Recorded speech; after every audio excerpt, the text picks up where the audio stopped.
మంత్రుల పనితీరుపై CM Revanth Reddy హైకమాండ్కు report ఇచ్చినట్టు ప్రచారం జరుగుతున్నది. తాజాగా ఢిల్లీ పర్యటనలో భాగంగా ఒక్కో మంత్రి పనితీరుపై విడివిడిగా నివేదికలు ఇచ్చినట్టు సమాచారం.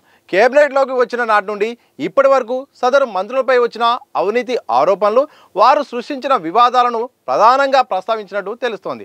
అలాగే అధికారాన్ని అడ్డుపెట్టుకొని జిల్లాలో కొనసాగిస్తున్న దందాలను సైతం అందులో పేర్కొన్నట్టు తెలిసింది. నిజానికి ప్రతి నెల మంత్రుల పనితీరుపై పార్టీ ఇన్ఛార్జ్ మీనాక్షి నటరాజన్తో పాటు ఢిల్లీ పెద్దలకు సైతం రిపోర్టు పంపిస్తున్నారు. కానీ ఈ మధ్య కొందరి మంత్రుల వ్యవహారం అటు పార్టీకి ఇటు ప్రభుత్వానికి పెద్ద సమస్యగా మారడంతో మంత్రులపై పూర్తిస్థాయి నివేదికను అధిష్టానానికి పంపినట్టు తెలుస్తున్నది.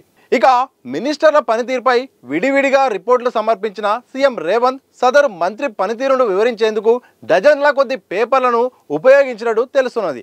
మంత్రి హోదాలో చేస్తున్న వ్యవహారాలను ప్రధానంగా ప్రస్తావించడంతో పాటు వివాదాలు, అవినీతి ఆరోపణలు సైతం ప్రత్యేకంగా ప్రస్తావించినట్టు తెలిసింది. అలాగే మంత్రులు తమకు కేటాయించిన శాఖల్లో ఏ మేరకు పురోగతి తీసుకొచ్చారు, సమస్యలను ఏ విధంగా పరిష్కరించారు, ఏ అంశాలపై సమీక్షలు జరిపారు, ప్రజలతో ఏ విధంగా వ్యవహరిస్తున్నారు అనే అంశాలను సైతం వివరించినట్టు సమాచారం. సెక్రటరియట్లో మంత్రులను కలిసే గెస్టులు ఎవరు, ఇంటికి వెళ్ళే అతిథులు ఎందరు, అలాగే అటు ఆఫీసుకు ఇటు ఇంటికి రాని గెస్టులతో బయట ఎక్కడ సమావేశాలు అవుతున్నారు, వీకెండ్లో ఎక్కడ ఉంటున్నారు అనే అంశాలను సైతం రిపోర్ట్లో చేర్చినట్టు సమాచారం. ఈ మధ్య కొందరు మంత్రులు వ్యవహరించిన తీరు విపక్షాలకు ఆయుధాలుగా మారాయి. కొన్ని రోజులుగా అటు బీఆర్ఎస్ ఇటు బీజేపీ ఆ అంశాల చుట్టూ విమర్శలు చేస్తున్నాయి. దీంతో మంత్రుల పనితీరు ఏ విధంగా ఉంది అనే అంశంపై సీఎం రేవంత్ రెడ్డి ఢిల్లీ పర్యటనలో పూర్తిస్థాయి రిపోర్టును అధిష్టానానికి ఇచ్చినట్టు తెలుస్తోంది. కొందరు మంత్రులు తమకు కేటాయించిన శాఖల్లో ఏం జరుగుతుందోనని తెలుసుకునే ప్రయత్నం సైతం చేయట్లేదనే విమర్శలున్నాయి. రెగ్యులర్గా అధికారులను పిలిచి రివ్యూలు పెట్టేందుకు మంత్రులు అనాసక్తిగా ఉన్నట్టు ఫిర్యాదులు ఉన్నాయి. కేవలం తమకు ఇంట్రెస్ట్ ఉన్న అంశాలపైనే పదే పదే సమీక్షలు జరిపి మిగతా అంశాలను పట్టించుకోకపోవడంతో అధికారులు ఇష్టరాజ్యంగా వ్యవహరిస్తున్నారని ప్రచారం జరుగుతుంది. దీంతో మంత్రులకు అధికారులపై పూర్తిస్థాయి పట్టు రావట్లేదని, మంత్రులకు తెలియకుండానే ఆఫీసర్లు సొంతంగా నిర్ణయాలు తీసుకున్న సందర్భాలు ఉన్నట్టు విమర్శలున్నాయి. కొందరు మంత్రులు తమ ఆమోదం కోసం వచ్చే ఫైళ్లను చూసేందుకు సైతం పెద్దగా ఆసక్తి చూపరని ప్రచారంలో ఉంది.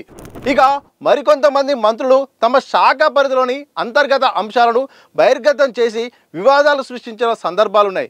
మంత్రులు తమ శాఖ పరిధిలో టెండర్లు, కాంట్రాక్టు పనుల అంశాలపై ఏ విధంగా వ్యవహరిస్తున్నారు, ఎలాంటి అవినీతికి పాల్పడుతున్నారు అనే అంశాలపై ఆధారాలతో సహా నివేదికలో పేర్కొన్నట్టు తెలిసింది. కొందరు మంత్రులు అవినీతి అధికారులను అదే పనిగా ఎంకరేజ్ చేస్తున్నట్టు ఆరోపణలు ఉన్నాయి. ఏ మంత్రి ఏ అధికారులను ప్రోత్సహిస్తున్నారు, ఏ ఆఫీసర్కు పోస్టింగ్ ఇప్పించారు, ఎవరిని కాంట్రాక్టు పద్ధతిలో నియమించారు అనే అంశాలను వివరించినట్టు తెలిసింది. తమకు ఉన్న పవర్తో కొందరు మంత్రులు హైదరాబాద్ శివార్లో రియల్ ఎస్టేట్, కన్స్ట్రక్షన్ బిజినెస్లో వాటాదారులుగా చేరినట్టు టాక్ వినిపిస్తుంది. అలాంటి మంత్రుల జాబితాను సైతం అధిష్టానానికి అందించినట్టు సమాచారంలో ఉంది.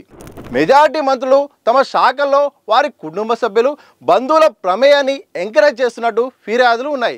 కొందరు మంత్రులు తమ పిల్లలు, భార్యలు, తమ్ముళ్ళు, అన్నలను ప్రోత్సహిస్తుంటే మరికొందరు అత్యంత సన్నిహితులకు స్వేచ్ఛనిస్తున్నారని విమర్శలున్నాయి. దీంతో మంత్రుల శాఖల్లో ఫ్యామిలీ మెంబర్ల జోక్యం పెరిగి చివరికి ఆఫీసర్లను ఆదేశించే స్థాయి వరకు వెళ్ళిన సందర్భాలున్నట్టు నివేదికలో పేర్కొన్నట్టు తెలిసింది.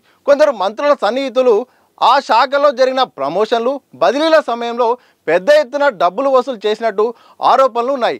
మంత్రుల హోదాలో జిల్లాలో సృష్టిస్తున్న రాజకీయ వివాదాలు, ప్రజలతో కొనసాగిస్తున్న సంబంధాలను సైతం రిపోర్ట్లో పేర్కొన్నట్టు తెలిసింది.